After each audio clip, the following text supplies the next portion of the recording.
ભાવનગર જિલ્લાના ગારિયાધાર તાલુકાનું ભમરિયા ગામ છેલ્લા 17 વર્ષથી એસટી સુવિધાથી વંચિત। તારીખ 30/12/2023ને શનિવારના ગારિયાધારના ભમરિયા ગામના વિદ્યાર્થીઓ ગારિયાધારના ડેપો મેનેજર અને ધારાસભ્ય સુધીરભાઈ વાઘાણીને રજૂઆત કરવા પહોંચ્યા હતા, જેમાં રજૂઆતમાં જણાવ્યું હતું કે ગારિયાધારના ભમરિયા ગામમાં છેલ્લા 17 વર્ષથી સરકારી બસની સુવિધા નથી, જે શરૂ કરવા બાબતથી સરપંચ દ્વારા પણ અનેકવાર રજૂઆત કરવામાં આવી છે। ભમરિયા ગામની વસ્તી અંદાજિત 1800ની હોય અને વિદ્યાર્થીઓ અને ગામના લોકોને શહેરમાં જવા માટે ખૂબ જ અગવડતાઓનો સામનો કરવો પડતો હોય છે। પ્રાઇવેટ વાહનોમાં જવા મજબૂર બનવું પડતું હોય છે, જેથી વહેલી તકે એસટી બસ શરૂ કરવામાં આવે તેવી ભમરિયા ગામના વિદ્યાર્થીઓ દ્વારા માંગણી કરવામાં આવી હતી। અહેવાલ વિશાલભાઈ વડિયાતર, આઝાદ મીડિયા લાઈવ, ગારિયાધાર।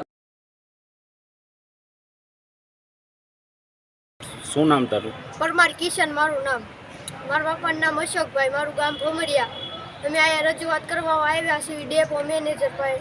અમારા ગામમાં પહેલાં 17 વર્ષથી બસ નથી આવતી। હું વિદ્યાર્થી બોલું છું અને મારે છે ને વિદ્યાર્થી તરીકે મારે ભણવા જવાનું હોય, બસ નથી મળતી, હાલીને જવાનું પડે, કોઈકની ગાડી ઊભી રાખવી પડે। મારા માતા પિતા મજૂરી તરીકે મને ભણાવે છે ને એમ કહે છે હવે તારે ભણવું નથી તો મજૂરી કરવા ચડી જાય। ઓકે, મારું નામ પરમાર ચિરાગ જયંતિભાઈ, ગામ ભમરિયા, તાલુકા ગારિયાધાર, જિલ્લો ભાવનગર।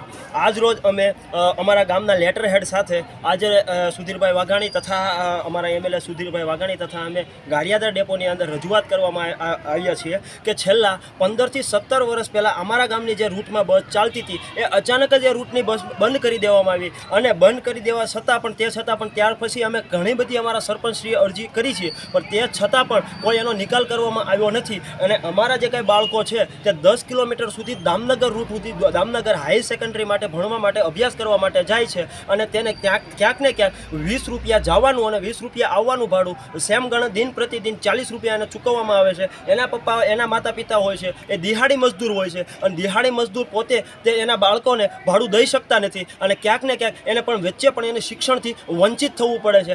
આ બધા જો કોઈ કારણનો મુદ્દો હોય તો બસ છે, બસની સુવિધા અમારે ખાસ કરી અને અમારા ગામમાં જોઈએ છે।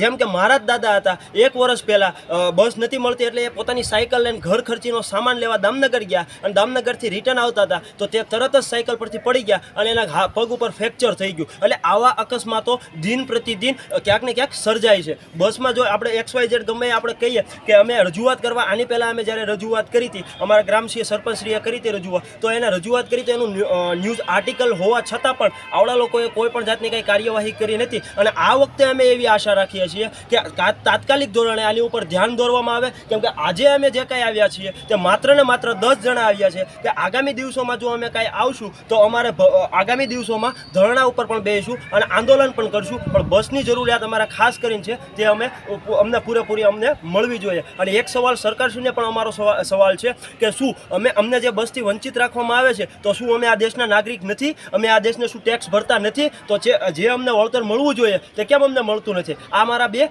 આપના માધ્યમથી બે મુખ્ય સવાલો છે। જય ભારત, જય શ્રી રામ। તમે ડેપો મેનેજરને રજૂઆત કરી તો શું કીધું તમને? ડેપો મેનેજરે અમારું જે કાંઈ આવેદન આપવામાં આવ્યું હતું તે આવેદન એને સ્વીકારી લીધું છે અને એને એમ કીધું હતું કે આપની જે કાંઈ રજૂઆત છે એને અમે ઉપલા અધિકારી સુધી પહોંચાડી દઈશું।